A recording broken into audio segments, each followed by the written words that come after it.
Ποιος είπε ότι μόνο οι ήρωες με μαγικές δυνάμεις μπορούν να κάνουν το αδύνατο δυνατό? Ελάτε να ακούσετε την ιστορία ενός μικρού πρίγκιπα που κατάφερε να αλλάξει τον κόσμο με μόνο ένα όπλο, την επιμονή του. Μια φορά και έναν καιρό, σε ένα μικρό βασίλειο, ζούσε ένας νεαρός πρίγκιπας που ονομαζόταν Αλέξανδρος. Ήταν ένας ταπεινός πρίγκιπας, χωρίς μαγικές δυνάμεις ή υπερδυνάμεις, αλλά είχε κάτι πολύ πιο σημαντικό. Μια καρδιά γεμάτη πίστη και επιμονή. Η ιστορία του δεν είναι απλά μια παραμυθένια περιπέτεια, αλλά ένα μάθημα για το πώς μπορείς να αλλάξεις τον κόσμο γύρω σου, ακόμα και αν δεν έχεις τα πάντα που νομίζεις ότι χρειάζεσαι. Στο βασίλειο του Αλέξανδρου υπήρχε ένα πρόβλημα που κανείς δεν μπορούσε να λύσει. Το ποτάμι που παρήχε το νερό για το βασίλειο είχε στερέψει. Οι αγρότες δεν μπορούσαν να ποτίσουν τις καλλιέργειές τους, τα ζώα δεν είχαν νερό να πιούν και όλο το βασίλειο άρχισε να καταρρέει. Οι άνθρωποι ήταν απελπισμένοι και κανείς δεν μπορούσε να βρει λύση. Ο βασιλιάς, ο πατέρας του Αλέξανδρου, κάλεσε όλους τους σοφούς του βασιλείου και τους ζήτησε να βρουν έναν τρόπο να ξαναφέρουν το νερό στο ποτάμι. Όλοι προσπάθησαν και απέτυχαν. Όταν ήρθε η σειρά του νεαρού πρίγκιπα Αλέξανδρου, όλοι γελούσαν. «Εσύ, ένας νέος πρίγκιπας, πώς μπορείς να λύσεις κάτι τόσο δύσκολο?» του είπαν. Αλλά ο Αλέξανδρος δεν πτωήθηκε. «Δεν θα αφήσω το βασίλειο να καταστραφεί. Κάποιος πρέπει να προσπαθήσει και εγώ θα το κάνω», είπε με αποφασιστικότητα.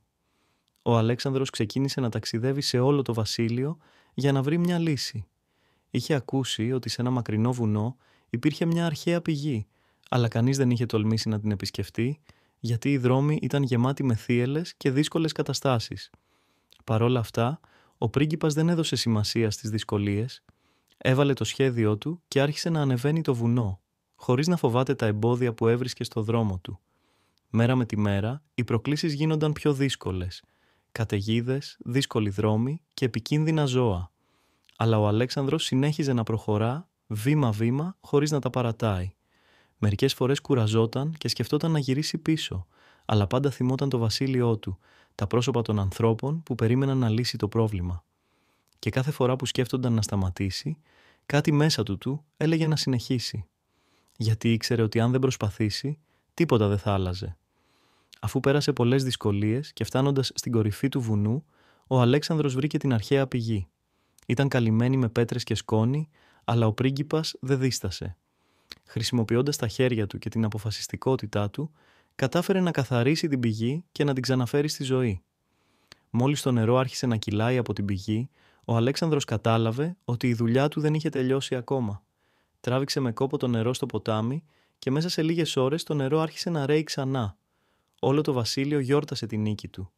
Δεν ήταν η μαγεία που είχε λύσει το πρόβλημα, αλλά η επιμονή και η δύναμη της πίστης ότι το αδύνατο μπορεί να γίνει δυνατό, αν δεν τα παρατήσεις ποτέ. Η ιστορία του Αλέξανδρου μας διδάσκει ότι η επιμονή και η πίστη στον εαυτό μας είναι τα πιο δυνατά εργαλεία που έχουμε.